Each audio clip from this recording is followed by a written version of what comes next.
La curaduría es una payasada, pero expliquemos por qué. Pero expliquemos por qué. En 1996, el físico y matemático Alan Sokal publicó un ensayo en la revista Social Text titulado Transgredir las fronteras hacia una hermenéutica transformadora de la gravedad cuántica. El texto en cuestión fue bien recibido por quienes lo leyeron. Su publicación en Social Text no tuvo mayores inconvenientes. ¿Pero por qué? Porque el texto fue publicado sin ni siquiera haber sido revisado. Sin embargo, más tarde Sokal sacó a la luz su verdad. El texto publicado era una burla, era una parodia, no tenía ningún sentido y por lo tanto ninguna validez científica, menos aún filosófica o de otro tipo.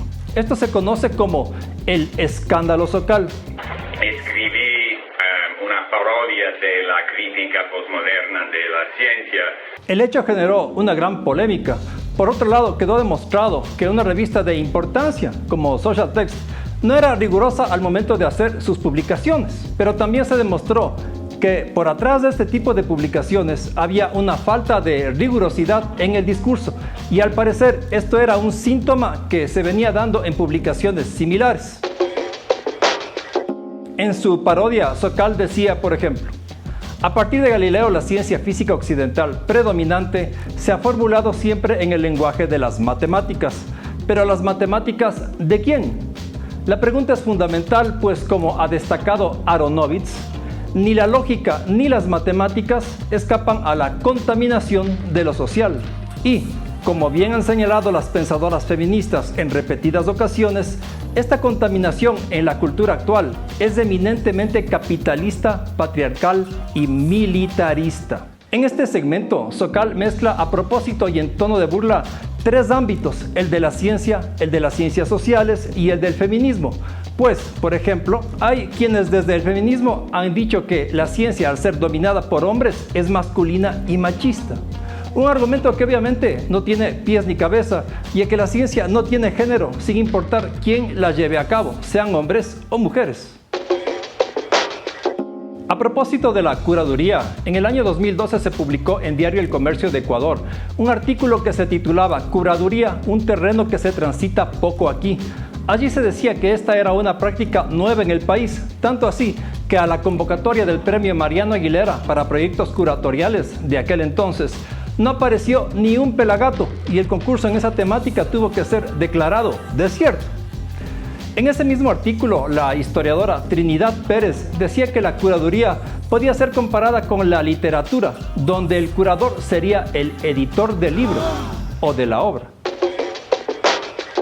Pero volviendo al escándalo Sokal, 2 años luego de su publicación en Social Text y en colaboración con Jacques Bricmont, Alan Sokal publicó el libro titulado Imposturas intelectuales.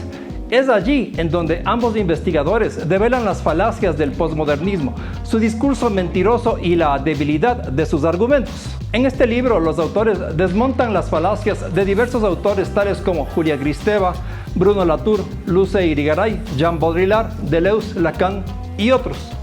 Como sabemos, por lo menos 3 de los autores aquí mencionados suelen ser citados por aquellos supuestos expertos en arte llamados curadores: Baudrillard, Deleuze y Lacan. Decía al inicio de este video que la curaduría es una payasada, y lo repito nuevamente, es una payasada. Pero para que no me critiquen por usar la palabra payasada, digamos también algo más. No siempre la curaduría es ni fue la sede de payasos y promotores de la impostura. Inicialmente el papel del curador era bastante específico y lo sigue siendo aún hoy en determinados ámbitos del museo.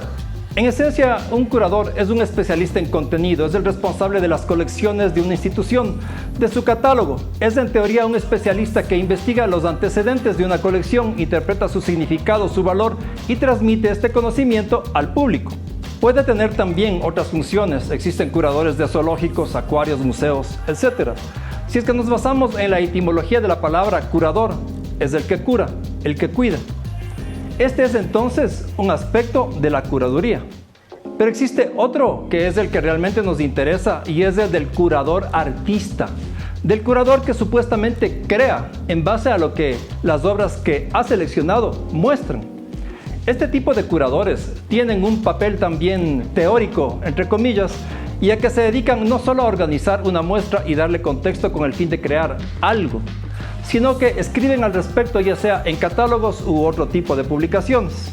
No nos olvidemos además que el curador artista es un fenómeno reciente que acompaña al falso concepto de arte contemporáneo.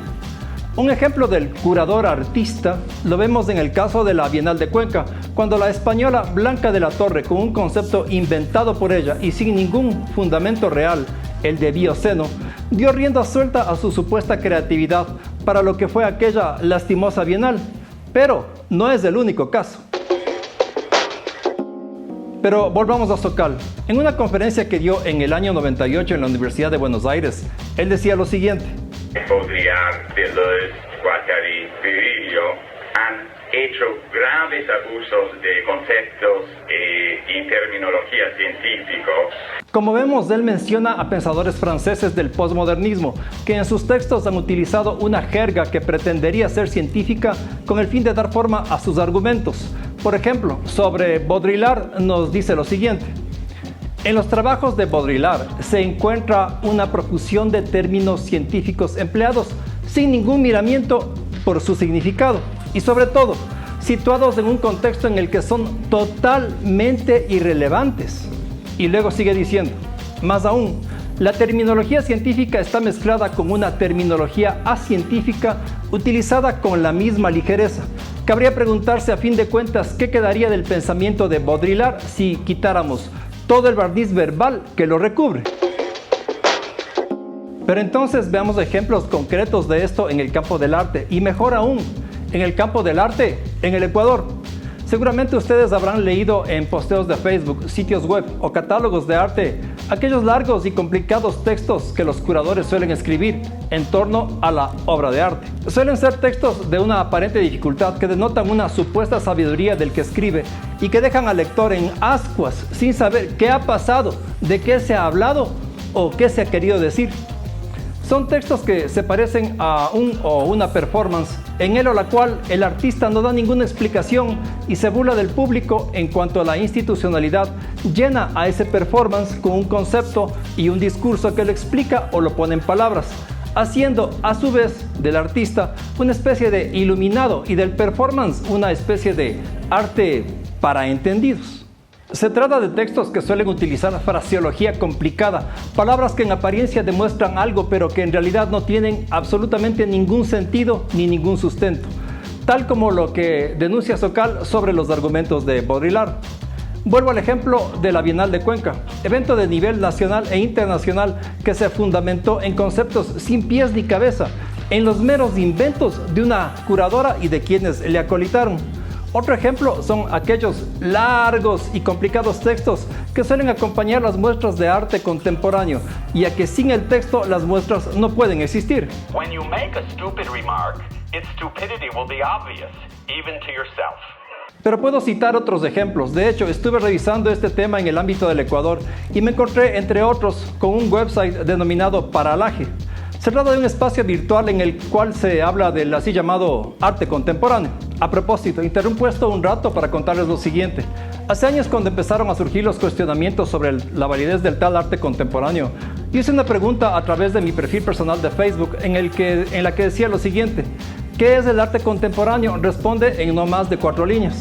El resultado de este experimento fue bastante claro, pues nadie pudo darme una respuesta y entre estos nadie estaban distinguidos y distinguidas representantes del ámbito cultural ecuatoriano, hombres y mujeres que se han dedicado y se dedican aún hoy a la así llamada curaduría. Incluso una conocida curadora del país dijo que no sabía la respuesta, y hubo el caso también de una conocida curadora y supuesta teórica del arte radicada en el Ecuador, que dio su respuesta pero en mucho más de 4 líneas, lo que demostraba que no podía responder o que necesitaba demasiado espacio para explicar lo inexplicable. Volviendo a lo que hablaba anteriormente, en el sitio web de Paralaje pude encontrar muchos ejemplos de impostura y de labia que pretende explicar el arte o referirse a él desde o con un lenguaje rebuscado y sin sentido. Pero peor aún que eso, pude notar que el logotipo de este sitio web era casi igual a una imagen que se encuentra en Wikipedia si buscamos la definición de la palabra paralaje. Aquí pueden ver ustedes las dos imágenes y la incuestionable similitud entre ambas. ¿Una copia? ¿Una reapropiación al estilo contemporáneo? Hasta la estrella de la imagen original ha sido incluida. Pero revisemos solo 2 textos, ya que hay muchos y por el tiempo no puedo comentar todos. Ustedes podrán leer los artículos completos en el sitio web de Paralaje. Empecemos entonces con el primero. En este artículo titulado Presentes Transtemporales, podemos leer en el texto curatorial de autoría de Susan Rocha lo siguiente. María José Argencio construye un diálogo con múltiples temporalidades. Recurre a elementos del pasado como portadores de referentes identificables que son recodificados desde el contexto postcolonial, desde el cual la artista enuncia su trabajo. Su obra se muestra como el síntoma de la relación esquizofrénica que el presente tiene con sus pasados, tanto reales como ficticios. ¿A qué se refiere con múltiples temporalidades? ¿A qué se refiere con portadores de referentes identificables que son decodificados?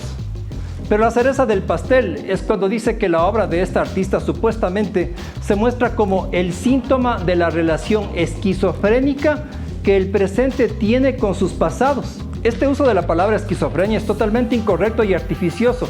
La esquizofrenia es una dolencia mental debidamente catalogada y definida tanto en los manuales diagnósticos como en la literatura científica. Usar esta palabra para referirse a un supuesto síntoma de la relación esquizofrénica que el presente tiene con sus pasados es burlarse no solamente del lector, sino de la psiquiatría y más. El presente no puede tener ninguna relación esquizofrénica con nada. Usar de manera metafórica una palabra puede tener sentido, pero en este caso el uso no es metafórico y es allí en donde descubrimos la inconsistencia y la impostura. Este tipo de ejemplos abundan y son una de las características de la curaduría contemporánea, es decir, su vaciedad conceptual. Veamos entonces el texto titulado Manuela Rivadeneira, Objetos de Duda y de Certeza, escrito por Ana Rosa Valdés. Allí, entre otras cosas, se dice lo siguiente.